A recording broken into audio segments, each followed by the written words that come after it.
Admiral Vorthak stood at the massive window of his flagship, watching the stars shift as his fleet dropped out of hyperspace. 200 enormous warships spread out in perfect formation behind him, each one 5 kilometers long and bristling, with weapons that had conquered hundreds of worlds. Another easy victory, he muttered, looking at the small yellow star ahead of them.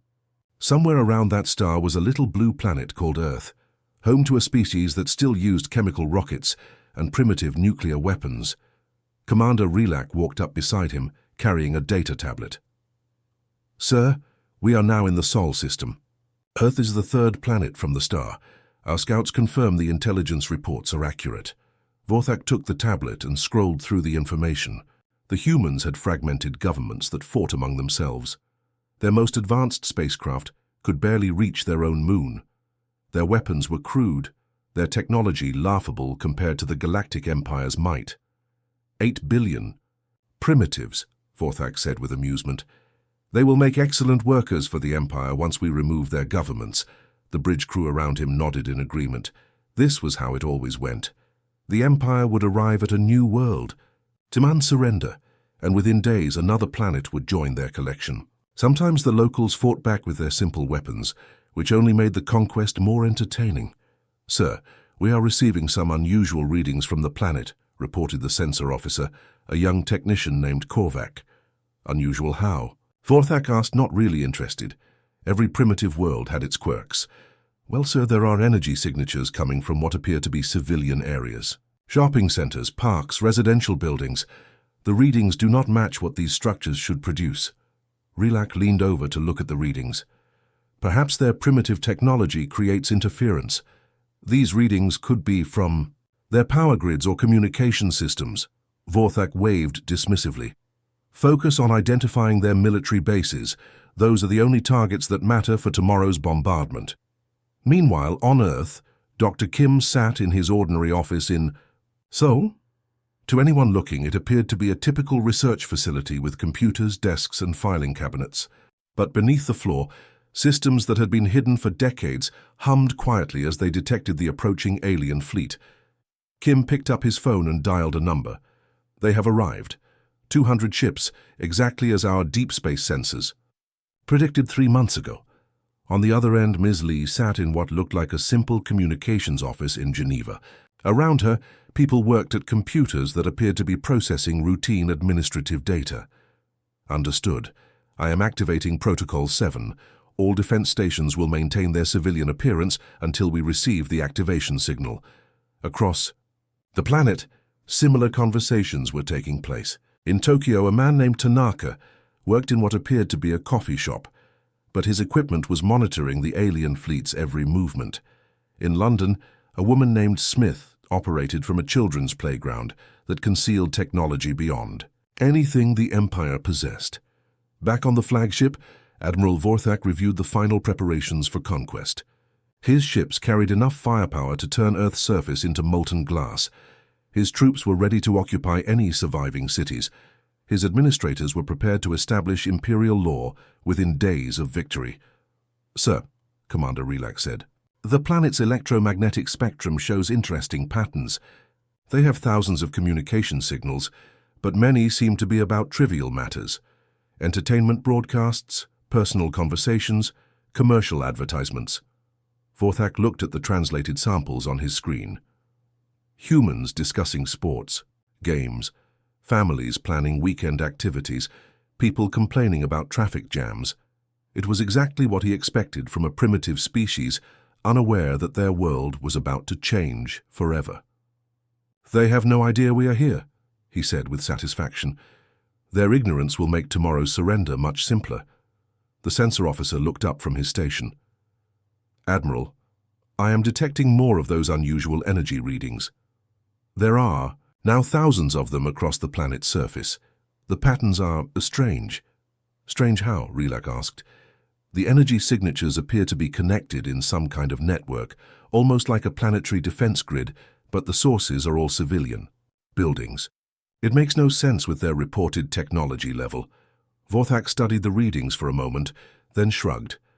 "Primitive civilizations often have technology we do not immediately understand. Perhaps they use their civilian infrastructure. For multiple purposes, it matters little. Tomorrow we will demonstrate the superiority of Imperial technology. On Earth, the final preparations continued quietly. Dr. Kim made another call to confirm that all systems were ready.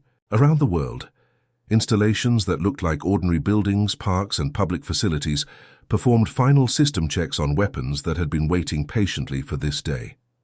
Ms. Lee looked at her status board, where thousands of green lights indicated that humanity's true defensive capabilities were online and ready. To the aliens watching from space, Earth appeared to be a peaceful, primitive world going about its daily business. They had no idea that every major population center contained defensive systems that made their mighty warships look like toys.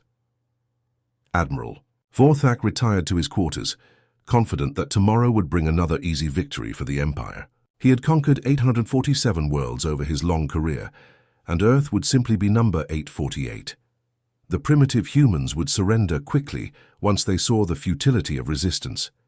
He fell asleep planning the victory celebration, unaware that he was about to encounter something far beyond his understanding. The next morning, Admiral Vorthak stood on his bridge feeling confident and powerful. His massive fleet hung in space above Earth like a dark cloud, ready to deliver the Empire's standard message of conquest. "Open communication channels to the planet," he commanded. "It is time to inform these primitives of their new reality." The communication officer nodded and activated the transmission systems. Vorthak's image and voice would now reach every radio, television and computer on Earth, translated into their major languages by Imperial technology.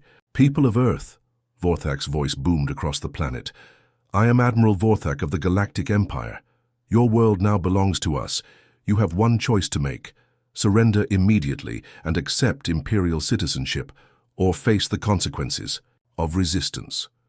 Choose wisely." The transmission ended, and Vorthak waited. Usually primitive worlds responded within minutes, either with desperate pleas for mercy or foolish threats of resistance. Both responses amused him equally. After 10 minutes, a signal came from Earth. On the main screen, a middle-aged human woman appeared. She sat in what looked like a simple office with basic furniture and ordinary computers. Her name tag read, "Ms. Lee, Diplomatic Corps." "Admiral Vorthak," she said in a calm, professional voice, "we have received your message. We appreciate your visit to our system. However, we will need 24 hours to discuss your proposal with our leadership. Would this be acceptable to you?" Vorthak blinked in surprise. This was not the usual response. Most conquered species either surrendered in terror or launched desperate attacks within the first hour. This polite request for time was completely unexpected. Commander Rilak leaned close to whisper, "Sir, this suggests they are a weak species hoping to negotiate. They probably want time to prepare a proper surrender ceremony." Vorthak nodded, his confidence returning. "Very well, humans, you have 24 hours to prepare your surrender. Use this time to organize your governments and prepare your people for Imperial rule." "Thank you for your patience, Admiral," Ms. Lee replied with the same calm tone. "We will contact you again at this time tomorrow." The transmission ended, leaving Vorthak feeling magnanimous. "See how reasonable we can be when dealing with civilized primitives," he told his bridge crew. "Tomorrow, they will surrender properly, and we can avoid unnecessary destruction." But as the hours passed, strange things began happening on the sensor displays. The young technician Korvac kept reporting unusual readings from Earth's surface. "Sir, those energy signatures I mentioned yesterday are growing stronger." "There are now over 10,000 of them scattered across the planet." "What kind of energy signatures?" Commander Rilak asked, starting to look concerned. "That is the problem, sir. I cannot identify them. They are not matching any known technology patterns in our database. The readings suggest massive power sources, but they are coming from locations that appear to be civilian buildings." Vorthak walked over to examine the sensor display himself. Red dots covered a map of Earth, each one representing an energy source more powerful than anything the primitives should possess. Shopping centers in Tokyo showed readings that matched Imperial battleship reactors.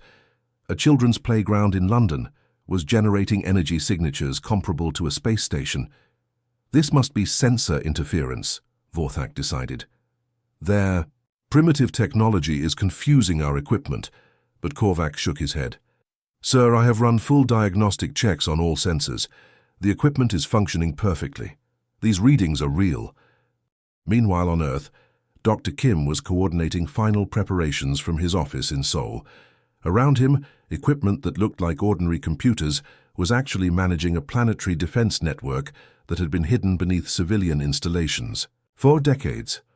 All stations report ready status, he said into his phone. Station Alpha ready, came a voice from what appeared to be a coffee shop in Tokyo, but was actually a weapons platform capable of destroying starships. Station Beta ready, reported someone from a shopping mall in New York that concealed technology beyond Imperial understanding. Station Gamma ready, confirmed a voice from a park in London where children played above one of humanity's most advanced defensive installations. Across the planet, thousands of similar confirmations came in.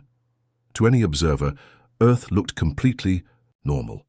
People went to work, children attended school, families enjoyed weekend activities. The aliens watching from space saw exactly what they expected to see from a primitive, peaceful world. In his flagship, Admiral Vorthak grew increasingly irritated as his officers brought him more confusing reports. Sir, we are also detecting unusual communication patterns, the communications officer reported. The humans are transmitting coded signals between their civilian facilities. The encryption is beyond our ability to decode. And, sir, added another officer, our long-range scanners have detected several objects in the outer system that do not match any known asteroid or planetary formation. They appear to be artificial, but they are not showing up as active installations. Vorthak slammed his fist on the command console. Enough of these ghost readings and mysterious signals. Tomorrow we will demonstrate Imperial power, and all these questions will become irrelevant. Primitive worlds always have unexplained phenomena that clear up once we establish proper control. But deep down, a small voice in his mind whispered that something was very wrong. In 40 years of conquest, he had never encountered readings like these. The confidence he had felt that morning was beginning to crack. On Earth, Ms. Lee made one final call to Dr. Kim. 24 hours are almost up. Are we ready?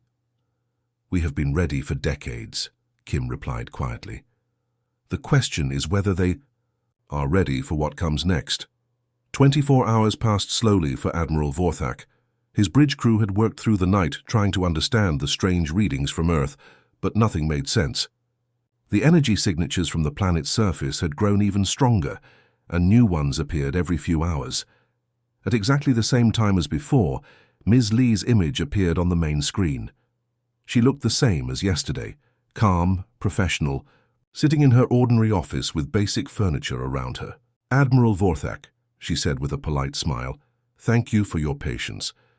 After careful discussion with our leadership, Earth must respectfully decline your offer of Imperial citizenship. The bridge fell silent. Vorthak stared at the screen, certain he had misheard. What did you say? We appreciate your interest in our world, but humanity has grown beyond the need for such arrangements. We hope you understand. Vorthak's face turned dark with rage. In 40 years of conquest, no primitive world had ever refused the Empire's generous offer of citizenship. You dare refuse us? Your primitive weapons cannot stand against the might of 200 Imperial warships. Ms. Lee's expression remained perfectly calm. We understand your position, Admiral. However, before you make any final decisions, you might want to run more detailed scans of our civilian installations. Enough of this nonsense, Vorthak roared. Commander Relak, begin orbital bombardment immediately. Target their major population centers and show these primitives the price of defying the Empire. Sir, wait, Korvac called out from his sensor station. I am detecting massive energy buildups across the entire planet's surface. The readings are impossible. On the tactical display, thousands of red warning lights began flashing. Every sensor on the fleet was screaming alerts as power readings beyond anything in Imperial technology appeared across Earth. What had looked like ordinary cities, parks and shopping centers were revealing energy signatures that dwarfed Imperial battleships. This cannot be real, Relak whispered, staring at his instruments. These readings suggest they have weapons more powerful than our entire fleet. Run full sensor sweeps, Vorthak ordered, his voice cracking slightly. Find their real military installations. These readings must be coming from hidden bases. Korvac worked frantically at his controls, then looked up with terror in his eyes. Sir, there are no hidden bases. The energy sources are exactly where they appear to be. That shopping center in Tokyo is generating more power than our flagship. That park in London has weapons systems I cannot even identify. On Earth, Dr. Kim received confirmation calls from around the planet. All stations report full activation, he announced into his secure communication system. In what appeared to be a simple subway station in Busan, Captain Park made final adjustments to weapons that had been disguised as ordinary transportation equipment. Station 7, ready for defensive action. From a tourist information center in Geneva, Lieutenant Choi coordinated systems that had been hidden beneath the city for 30 years. Station 12 confirms all systems operational. Across the planet, installations that looked like coffee, shops, playgrounds, office buildings, and shopping malls revealed their true nature. Humanity's planetary defense grid, carefully concealed for decades, was finally showing itself. Ms. Lee's image remained on Vorthak's screen. Admiral, humanity has been preparing for this conversation for quite some time. We detected your fleet 3 months ago when it left Imperial space. That is impossible, Vorthak shouted. Our intelligence reports show you are pre-spaceflight. You have chemical rockets and primitive nuclear weapons. We are pre-spaceflight in one sense, Ms. Lee replied calmly. Earth is our homeworld, but our actual presence extends far beyond this system. We have been monitoring galactic civilization for many years, waiting for the right moment to make contact. The tactical display now showed Earth covered in weapons, installations of impossible power. Each civilian area the Empire had dismissed as harmless was actually a fortress that could destroy starships with ease. Your Empire has encountered 12 of our protected worlds over the past century, Ms. Lee continued. Each time we hoped for peaceful contact. Each time you chose conquest instead. Vorthak collapsed into his command chair as the full scope of his mistake became clear. How many worlds do you control? We do not control worlds, Admiral. We protect them. Currently, about 12,000 civilizations are under our informal guardianship. Most do not know we exist until they are ready for broader galactic contact. Commander. Roylak's voice was barely a whisper. Sir, our weapon systems are powering down on their own. Something is accessing our ship's computers and disabling our offensive capabilities. Your fleet has been held in a gravitational anchor since you arrived. Dr. Kim's voice joined the communication from Seoul. We wanted to ensure this conversation could take place without interruption. From the coffee shop in Tokyo, engineer Tanaka added, Your ship's jump drives have been temporarily disabled as well. We felt it was important that you hear what we have to say. Vorthak looked around his bridge at officers who had gone pale with terror. His mighty fleet, the pride of the Empire, was completely helpless. Earth's defensive systems were operating on principles he could not even begin to understand. What are you? He whispered. Ms. Lee's smile was sad but patient. We are what your Empire could become, Admiral, given time and wisdom. The universe is much larger and more interesting than you imagine. On the tactical display, every weapon on Earth powered up simultaneously, creating an energy signature visible from space that dwarfed the Imperial fleet, like candles next to the sun. Admiral Vorthak stared at the impossible energy readings covering his tactical display. His hands shook as he gripped the command console. Every instinct told him to retreat, but his pride as an Imperial commander would not allow it. All ships, prepare for immediate attack, he shouted. Target the largest population centers. Show these primitives what happens when they defy the Empire. Ms. Lee's calm voice came through the speakers one last time. Admiral, you have made your choice. We are truly sorry it has come to this. At exactly 14:32:07, Earth Standard Time, 200 Imperial warships opened fire simultaneously. Their massive weapons, designed to crack planets and melt continents, unleashed enough destructive power to destroy entire star systems. Not a single shot reached Earth's surface. The first defensive wave came from installations hidden beneath Seoul, Tokyo, and New York. Beams of pure energy that seemed to ignore the laws of physics passed through Imperial shields as if they did not exist. Each beam struck with surgical precision, targeting specific systems within the warships. "Sir, our engines are offline," Commander Rilak reported in panic. "All ships report the same problem. We cannot move." From what had appeared to be an ordinary subway station in Busan, Captain Park coordinated the second wave of Earth's response. His installation, disguised as public transportation for 30 years, revealed weapons that operated on principles beyond Imperial understanding, targeting communication and weapons systems. Park said calmly into his headset, "All stations, you are cleared to fire." The Imperial fleet's massive guns simply stopped working. Not destroyed, not damaged, but switched off at the molecular level by technology that reached inside the ships and turned off their weapons like flipping a light switch. "Admiral!" Korvac screamed from his sensor station. "Our weapons are non-functional. All fleet weapons are non-functional. How are they doing this?" Vorthak watched in horror as his mighty fleet was being systematically dismantled without taking any apparent damage. "All ships, retreat! Emergency jump to hyperspace immediately." "Jump drives offline, sir," the navigation officer reported. "Something is holding us here. We cannot escape." From a facility hidden beneath what tourists thought was a peaceful temple in Kyoto, Engineer Yoon made final adjustments to humanity's gravitational anchor systems. The technology that kept the Imperial fleet trapped used forces that Empire science had never even theorized about. The third wave demonstrated capabilities that broke Vorthak's understanding of reality itself. Several Imperial ships were folded, out of normal space, and returned seconds later, their crews unharmed but their vessels completely powerless. Others found their hulls suddenly permeable to certain frequencies while remaining solid to everything else. "Sir, the destroyer Vengeance reports that enemy weapons pass through their armor without leaving any holes," Communications Officer Zeltok reported. "The weapons somehow destroyed their internal systems while leaving the hull intact." The Battleship Dominator says their crew is unharmed, but every piece of technology on their ship has stopped working, another officer added. "Their lights, their computers, even their personal devices are completely dead." In Geneva, Lieutenant Choi worked from what looked like a tourist information center.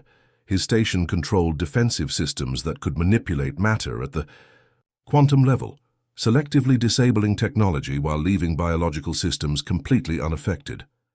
"Wave 3 complete," he reported. "All Imperial vessels are now non-threatening, proceeding to final demonstration as planned."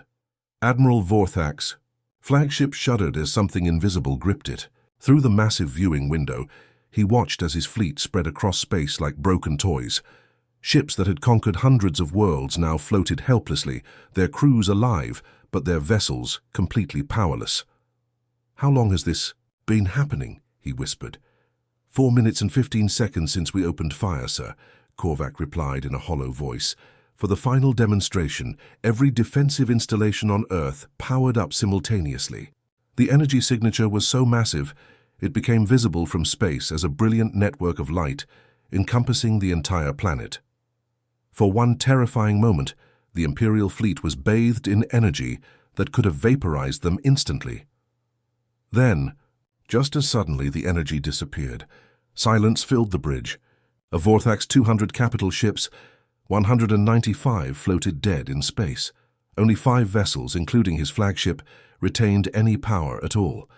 Not because they had survived the attack, but because they had been deliberately spared. "Status report," Vorthak whispered. "Fleet-wide casualties, 0, Rilak reported in amazement. Total ships destroyed, 0. Total ships disabled, 195. Total time elapsed, 4 minutes and 23 seconds. Ms. Lee's face appeared on the screen again. Behind her, through her office window, Vorthak could see people walking calmly down ordinary streets, going about their daily business as if nothing had happened. "The demonstration is complete, Admiral," she said gently. "Your crews are all safe. Medical assistance is already being prepared for any injuries caused by system failures." Vorthak slumped in his command chair, his worldview shattered. The most powerful fleet in Imperial history had been defeated in less than 5 minutes by weapons hidden beneath coffee shops and playgrounds. "Why?" he asked weakly. "Why did you spare us?" "Because we believe civilizations can grow beyond their conquest phase," Ms. Lee replied. "What happened here today was not meant to destroy you, Admiral. It was meant to teach you. As rescue ships launched from Earth toward the disabled Imperial vessels, Vorthak realized that everything he thought he knew about the universe had just changed forever. Admiral Vorthak sat in his command chair, staring at the dark screens around him. His mighty flagship, which had conquered hundreds of worlds, now floated helplessly in space with most of its systems shut down. Through the viewing window, he could see Earth spinning peacefully below, looking exactly like the primitive world he had expected to conquer. Ms. Lee's calm face appeared on the one working screen in front of him. Behind her, he could see ordinary people walking past her office window, carrying shopping bags and talking on phones, as if nothing had happened. "Admiral," she said gently, "we truly regret that demonstration was necessary. Humanity has been aware of your empire for 47 years. We had hoped our first contact would be more peaceful." Vorthak's voice came out as a croak. "How is this possible? Our intelligence reports showed you were primitive. You have chemical rockets. You fight wars with crude weapons." "We do use chemical rockets," Ms. Lee replied with a small smile. "Earth is our homeworld, Admiral. We prefer to keep it looking natural and peaceful, but our actual presence extends far beyond this single planet." Dr. Kim's voice joined the conversation from Seoul. "What you experience today represents our most basic defensive capability. We have been hoping to avoid exactly this kind of demonstration for decades. Your fleet was detected and tracked from the moment it left Imperial space 3 months ago," Captain Park added from his subway station in Busan. "We monitored your approach and prepared appropriate responses." Vorthak felt his remaining strength drain away. "How many worlds do you control?" "We do not control worlds," Ms. Lee explained patiently. "We protect them. Currently, about 12,000 civilizations are under our informal guardianship. Most do not know we exist until they are ready for broader galactic contact." Commander Rilak, who had been silent since the battle ended, finally spoke. 12,000 worlds. That is impossible. The Empire has explored most of this galaxy. Engineer Yoon's voice came from Kyoto. "Your Empire controls about 800 worlds in a small section of one galactic arm, Admiral. The universe is much larger than your maps suggest." "We have been watching your expansion for many years," Dr. Kim continued. "Your Empire has encountered 12 of our protected worlds over the past century. Each time, we hoped you would choose diplomatic contact instead of conquest." Vorthak remembered reports of strange defeats over the years, fleets that had disappeared without explanation, worlds that had somehow repelled Imperial attacks despite appearing defenseless. He had dismissed these reports as exaggerations or equipment failures. "Those were your worlds," he whispered. "Civilizations we were helping develop their own defenses," Ms. Lee confirmed. "We prefer not to interfere directly unless absolutely necessary." Lieutenant Choi's voice joined from Geneva. "We are transmitting medical aid coordinates to your surviving crews, Admiral. Our rescue ships will reach your vessels within 1 hour." "But why?" Vorthak asked desperately. "Why help us? We came here to conquer your world." Ms. Lee's expression became sad but hopeful. "Because we believe civilizations can grow beyond their conquest phases, Admiral. Your empire has great potential. We have seen it happen many times before. The Galactic Empire represents millions of different species," Dr. Kim explained. "Most of them were forced into Imperial service through conquest, just as you plan to do with humanity. But that does not mean they want to remain conquerors forever. We have been quietly encouraging peaceful contact between species within your empire," Captain Park added. "Many of your member worlds are beginning to question the need for continued expansion through force." Vorthak looked around his disabled bridge at officers who sat in stunned silence. Everything they had believed about their place in the universe had been proven wrong in less than 5 minutes. "What happens now?" he asked quietly. "That depends on you," Ms. Lee replied. "You can return to your empire with news of this encounter. You can report that humanity is too powerful to conquer and recommend avoiding our worlds, or you can help us begin proper diplomatic contact between humanity and the civilizations of your empire. We would prefer the second option." 6 months later, Admiral Vorthak, now Ambassador Vorthak, sat in a comfortable chair in Geneva across from Ms. Lee. Through the window behind her, He could see the same ordinary street scene he had observed on that terrible day. Children played, in parks that concealed defensive systems capable of protecting entire star systems. "The Emperor has agreed to your proposal," he told her. "Official diplomatic contact will begin next month.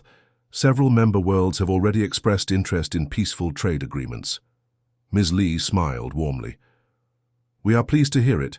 How are you adjusting to your new role?" Vorthak looked down at his hands. "It is difficult to accept that everything I believed was wrong, but I am learning that the universe is much more interesting when viewed through diplomatic eyes rather than military ones." "The universe is indeed larger and more interesting than your empire imagined," Ms. Lee said, echoing her words from that day. "Welcome to the real galactic community, Ambassador." Outside the window, ordinary people continued their daily lives, unaware that beneath their feet lay the technology that had just changed the course of galactic history. Earth looked exactly the same as it had before, peaceful and unremarkable. But now, for the first time in centuries, the Galactic Empire was learning to make friends instead of conquering enemies.